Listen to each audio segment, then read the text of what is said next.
H D. Kumaraswamy ಕೇಂದ್ರ ಬಿಟ್ಟು ರಾಜ್ಯ ರಾಜಕಾರಣಕ್ಕೆ ವಾಪಸ್ ಬರ್ತಾರಾ ಎಂಬ ಪ್ರಶ್ನೆಗಳಿಗೆ ಜೆಡಿಎಸ್ ಯುವ ಘಟಕದ ರಾಜ್ಯಾಧ್ಯಕ್ಷ ನಿಖಿಲ್ ಕುಮಾರಸ್ವಾಮಿ ಹಾಸನ ಜಿಲ್ಲಾ ಪ್ರವಾಸದ ವೇಳೆ ಕ್ಲಾರಿಟಿ ಕೊಟ್ಟಿದ್ದಾರೆ. ಈ ಸರ್ಕಾರದ ದುರಾಡಳಿತದ ಬಗ್ಗೆ ಜನ ಬೇಸತ್ತಿದ್ದಾರೆ.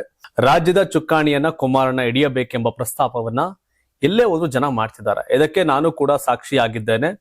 2028ಕ್ಕೆ ಕುಮಾರಸ್ವಾಮಿ ನೇತೃತ್ವದಲ್ಲೇ ಚುನಾವಣೆ ನಡೆಯಲಿದೆ. ಕಳೆದ ಲೋಕಸಭಾ ಚುನಾವಣೆಯಲ್ಲಿ ಎನ್ಡಿಎ ಮಿತ್ರಕೂಟದೊಂದಿಗೆ ರಾಜ್ಯದ ಹಿತದೃಷ್ಟಿಯಿಂದ ನಾವು ಒಂದಾಗಿದ್ದೇವೆ.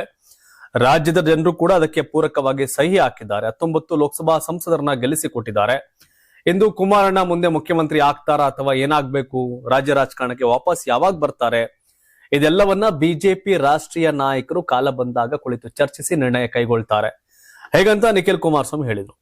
ಇದೇ ವೇಳೆ ನಮಗೆ 107 ಸೀಟ್ ಗೆದ್ರೆ ಅವರಿಗೆ ಹೇಗೆ ಸಿಎಂ ಸ್ಥಾನ ಬಿಟ್ಕೊಡ್ಬೇಕು ಅಂತ ಮಾಜಿ ಶಾಸಕ ಪ್ರೀತಮ್ ಗೌಡ ಹೇಳಿದ್ದಾರೆ. ಇದಕ್ಕೂ ನಿಖಿಲ್ ಕೌಂಟರ್ ಕೊಟ್ಟಿದ್ದಾರೆ. ಪಕ್ಷಗಳಲ್ಲಿ ಶಿಸ್ತು ಪಾಲನಾ ಕಮಿಟಿ ಇರುತ್ತೆ, ಅಲ್ಲಿ ಪಕ್ಷದ ಅಶಿಸ್ತಿಗೆ ಕಾರಣರಾಗುವವರ ಬಗ್ಗೆ ಕ್ರಮ ಕೈಗೊಳ್ತಾರೆ. ಮುಂದಿನ ದಿನಗಳಲ್ಲಿ ಅವರಿಗೆ ತಿದ್ದಿ ಬುದ್ಧಿ ಹೇಳ್ತಾರೆ ಅಂತ ನಂಬಿದ್ದೇನೆ ಅಂತ ಪ್ರೀತಮ್ ಗೌಡ್ರಿಗೂ ನಿಖಿಲ್ ಟಾಂಗ್ ಕೊಟ್ರು. ಹೌದು, ಒಂದು ಒಳ್ಳೆ ವ್ಯಾಲಿಡ್ ಪಾಯಿಂಟ್ ಅನ್ನು ನಿಖಿಲ್ ಪ್ರಸ್ತಾಪ ಮಾಡಿದ್ದಾರೆ. ಲೋಕಸಭೆಯಲ್ಲಿ ಇಬ್ರು ಕೂಡ ಒಟ್ಟಿಗೆ ಓದ್ ಕಾರಣ 19 ಸೀಟನ್ನು ಕೊಟ್ರು. ಈಗ ಮುಖ್ಯಮಂತ್ರಿ ಆಗ್ಬೇಕಾ ಕುಮಾರಸ್ವಾಮಿ ನೆಕ್ಸ್ಟ್ ಸಾರಥ್ಯ ವಹಿಸ್ಬೇಕಂತ ಬಿಜೆಪಿ ನಾಯಕರು ತೀರ್ಮಾನ ಮಾಡ್ತಾರೆ ಅಂತ. ಈ ಬೇರೆ ಬೇರೆಯವ್ರ ತರ ನಮ್ಮ ತಂದೆ 2028 ಮುಖ್ಯಮಂತ್ರಿ ಅಂತ ಎಲ್ಲೂ ಹೇಳಿಲ್ಲ. ಬಿಜೆಪಿ ರಾಷ್ಟ್ರೀಯ ನಾಯಕರು ತೀರ್ಮಾನ ಮಾಡ್ತಾರೆ ಅನ್ನೋದ್ರ ಮೂಲಕ ರಾಜ್ಯದಲ್ಲಿ ಯಾರ್ಯಾರು ಖ್ಯಾತೆ ತೆಗಿತಾವ್ರೆ, ಯಾರ್ಯಾರು ಮೈತ್ರಿ ಬಗ್ಗೆ ಅಪಸ್ವರ ಎತ್ತವ್ರೆ ಅವ್ರಿಗೆ ಕಾಂಗ್ರೆಸ್ ಬಿಜೆಪಿ ಹೈಕಮಾಂಡ್ ತೀರ್ಮಾನ ಮಾಡುತ್ತೆ ಅನ್ನೋದ್ರ ಮೂಲಕ ನಿಖಿಲ್ ಕುಮಾರಸ್ವಾಮಿ ಟಾಂಗ್ ಅನ್ನ ಕೊಟ್ಟಿದ್ದಾರೆ. ಪ್ರೀತಮ್ ಗೌಡ್ರು ಮೈತ್ರಿ ಹೇಳಲ್ಲ, ಸರ್ವೆ ಮೂಲಕ ಟಿಕೆಟ್ ಕೊಡ್ತಾರೆ ಅಂತ.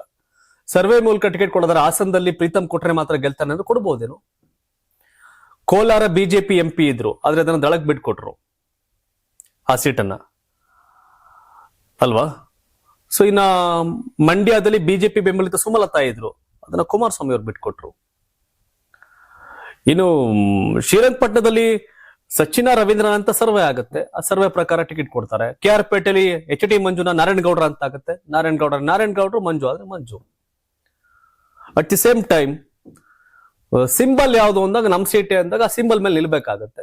ಈ ಮೊನ್ನೆ ಚನ್ನಪಟ್ಟಣ ಆಫರ್ ಕೊಟ್ರು, ಯೋಗೇಶ್ವರ್ JDS ಸಿಂಬಲ್ ಮೇಲೆ ನಿಲ್ಲಿ ಅಂತ, ನಿಲ್ಲಿಲ್ಲ, ಅವ್ರು ಕಾಂಗ್ರೆಸ್ಗೆ ಹೋದ್ರು.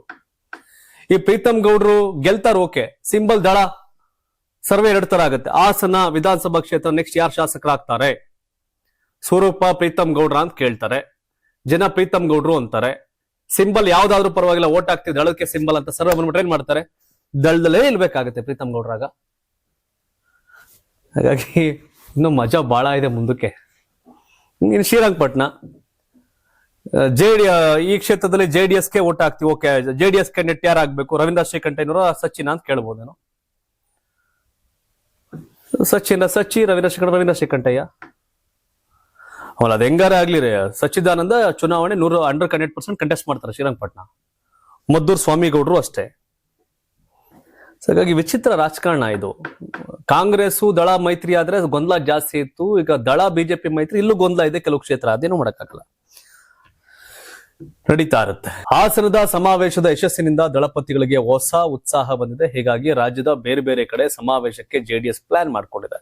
ಬೆಂಗಳೂರು, ಉತ್ತರ ಕನ್ನಡ, ಕೋಲಾರ, ಮಂಡ್ಯ ಜಿಲ್ಲೆಗಳಲ್ಲಿ H.D. ದೇವೇಗೌಡರ ನೇತೃತ್ವದಲ್ಲಿ ಅದ್ದೂರಿ ಸಮಾವೇಶಕ್ಕೆ ಸಿದ್ಧತೆ ನಡೆಸಲಾಗ್ತಿದೆಯಂತೆ. ಈ ಮೂಲಕ ಜಿಲ್ಲಾ ಹಾಗೂ ತಾಲೂಕು ಪಂಚಾಯಿತಿ ಚುನಾವಣೆಯಲ್ಲಿ ಹೆಚ್ಚು ಸ್ಥಾನ ಪಡೆಯಬೇಕೆಂದು ರಣತಂತ್ರ ರೂಪಿಸಿದೆ ದಳ. ಮೈತ್ರಿಯಲ್ಲಿ ಹೆಚ್ಚು ಸ್ಥಾನ ಗಳಿಸುವ ಮೂಲಕ ರಾಜ್ಯದಲ್ಲಿ ಪಕ್ಷವನ್ನ ಬಲಪಡಿಸಬೇಕೆಂಬ ಗುರಿ ಹೊಂದಲಾಗಿದೆ. ಈ ಸ್ಟ್ರಾಟಜಿಯ ಭಾಗವಾಗಿ ಹಲವು ಜಿಲ್ಲೆಗಳಲ್ಲಿ ಸಮಾವೇಶ ನಡೆಸಲು ನಿರ್ಧರಿಸಲಾಗಿದೆಯಂತೆ. ಮಂಡ್ಯದಲ್ಲಿ ಮೈತ್ರಿ ಬೇಡ ಅಂತವ್ರೆ, ಹಾಸನದಲ್ಲಿ ಮೈತ್ರಿ ಬೇಡ ಅಂತವ್ರೆ. ನೋಡ್ಬೇಕು ಇಲ್ಲಿ ಏನೇನ್ ಆಗತ್ತೆ ಬೇರೆ ಕಡೆ ಅಂತ. ಯಾರಾಗ್ತಾರೆ MLA ಅಭ್ಯರ್ಥಿ 2028 ಶೀಘ್ರದಲ್ಲೇ. ಪ್ರತಿದಿನ ಒಂದೊಂದು ಕ್ಷೇತ್ರದ ಟಿಕೆಟ್ ಆಕಾಂಕ್ಷಿಗಳ ಸಂಪೂರ್ಣ ಮಾಹಿತಿ ಪೊಲಿಟಿಕಲ್ ಜರ್ನಲಿಸ್ಟ್ KM ಶಿವಕುಮಾರ್ ಅವರಿಂದ. ಕರ್ನಾಟಕದ ನಂಬರ್ 1 ಡಿಜಿಟಲ್ ಮೀಡಿಯಾ ನಿಮ್ಮ ನೆಚ್ಚಿನ ಕರ್ನಾಟಕ ಟಿವಿಯಲ್ಲಿ ಮಾತ್ರ. ನೀವು ಸಣ್ಣ ಆಗ್ಬೇಕಲ್ವಾ, ಅದು ಒಂದು ಉತ್ತಮ ಆಹಾರದಿಂದ ಸಣ್ಣ ಆಗ್ಬೇಕಲ್ವಾ. ಪ್ರತಿದಿನ ನಮ್ಮ ಜೀನಿ ಸ್ಲಿಮ್ ನ ಯೂಸ್ ಮಾಡಿ ಯಾವುದೇ ಸೈಡ್ ಎಫೆಕ್ಟ್ ಇಲ್ದಂಗೆ ನೀವು ಸಣ್ಣ ಆಗ್ತೀರಾ.